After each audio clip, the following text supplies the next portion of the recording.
SASDOவின் பிரதான செய்திகள். தலைப்புச் செய்திகள். சிஐடியிலிருந்து வெளியேறிய அர்ச்சுனா, இந்தியாவுக்காக தரவு பாதுகாப்பு சட்டம் நீக்கப்படுமா? விமல் வீரவன்ச வெளியிட்ட தகவல். தமிழர் பகுதியில் பொதுமகனின் காதி வெட்டிய ஆளும் தரப்பு உறுப்பினர். முகத்தில் ஸ்ப்ரே அடித்து தங்க நகையை திருட முயற்சித்த பெண்.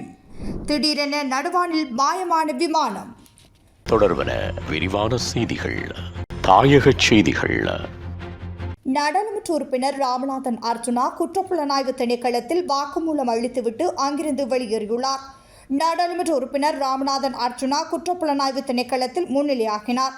வாக்குமூல முறை வழங்குவதற்காக அவர் குற்றப்புலனாய்வு திணைக்களத்துக்கு முன்னிலையாக இருந்ததாக தெரிவிக்கப்பட்டுள்ளது. தன்னை குற்றப்புலனாய்வு திணைக்களத்தில் முன்னிலையாகுமாறு நாடாளுமன்றத்துக்கு கடிதம் அனுப்பப்பட்டதாக அர்ஜுனா நேற்றைய தினம் வெளியிட்ட காணொலியொன்றில் தெரிவித்திருந்தார்.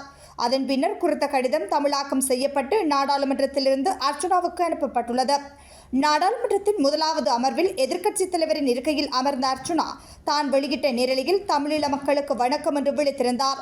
அவர் தமிழீழம் என்ற சொல்லை பயன்படுத்தியமை தொடர்பில் விளக்கமளிப்பதற்காகவே குற்றப்புலனாய்வு திணைக்களத்துக்கு அளிக்கப்பட்டமை குறிப்பிடத்தக்கது.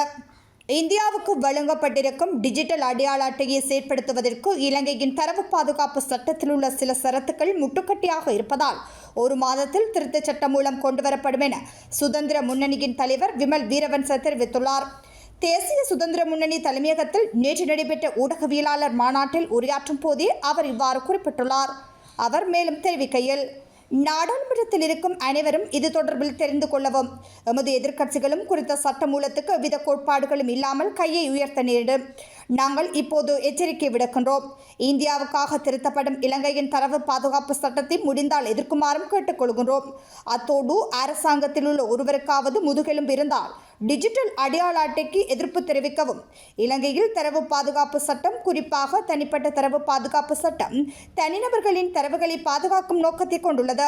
2022ஆம் ஆண்டு 9ஆம் இலக்க தனிப்பட்ட தரவு பாதுகாப்பு சட்டம் தனிப்பட்ட தரவுகளை பாதுகாப்பதற்கான சட்ட கட்டமைப்பை வழங்குகின்றது.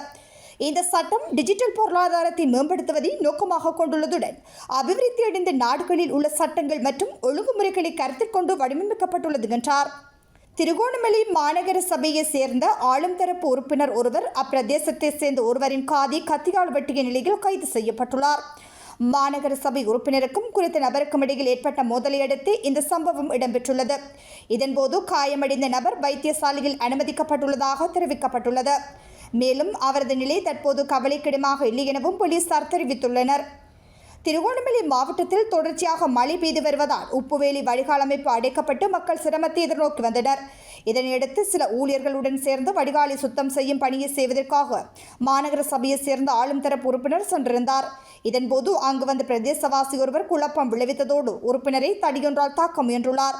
இந்நிலையில் தனது சொந்த பாதுகாப்பிற்காக பிரதேசவாசியை புதர்களை வெட்ட கொண்டு வந்த கத்தியை பயன்படுத்தி உறுப்பினர் தாக்கியுள்ளார். இருவருக்கும் இடையில் ஏற்கனவே இருந்த முன்பகை காரணமாக இந்த மோதல் இடம்பெற்றதாக தெரிவிக்கப்பட்டுள்ளது.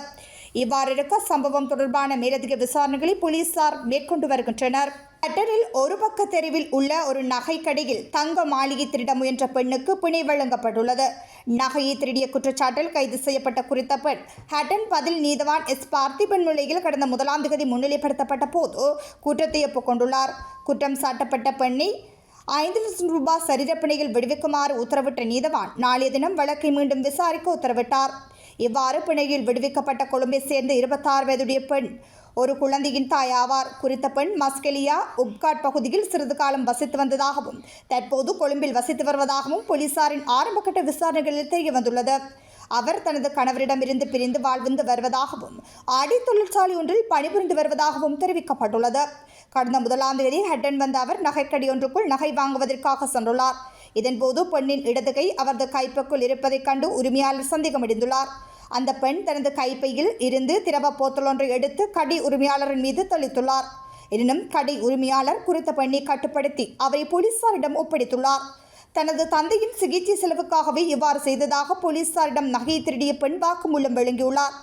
நாட்டின் பல்வேறு பகுதிகளில் உள்ள தனியார் நிதி நிறுவனங்களிலிருந்து தங்க நகைகளை அடகு வைத்ததற்கான பல பற்றுச்சீட்டுகள் அவரது பையிலிருந்து கண்டுபிடிக்கப்பட்டதாக போலீசார் தெரிவித்துள்ளனர். உலகச் செய்திகள். பாஸ்டல் சந்தி அருகே நடுவானில் விமானம் ஒன்று திடீரென மாயமாக உள்ள நிலையில் விமானி மற்றும் அவரது நண்பரை தேடும் பணி தீவிரப்படுத்தப்பட்டுள்ளதாக தகவல் வெளியாகியுள்ளது. 2 இருக்கைகள் கொண்ட இந்த விமானமானது சனிக்கிழமை மதியம் 12:45 மணிக்கு ஜோர்ஜ் டவுன் விமான நிலையத்திலிருந்து புறப்பட்டு விக்டோரியாவுக்கு பின்னர் மத்திய NSWக்கு புறப்பட்டது. விமானத்தில் இருந்த விமானி 70 வயது முதியவர் என்றும் அவரது பயணி 60 வயதுடைய ஒரு பெண் என்றும் தெரிய வந்துள்ளது. இந்த தம்பதியினர் நியூ சவுத் வேல்ஸில் உள்ள குடும்பத்தை பார்க்க சென்றபோது பாஸ்டல் சந்தியை கடக்கும் போது அவர்களின் விமானம் காணாமற் போயுள்ளதாக தகவல் வெளியாகியுள்ளது.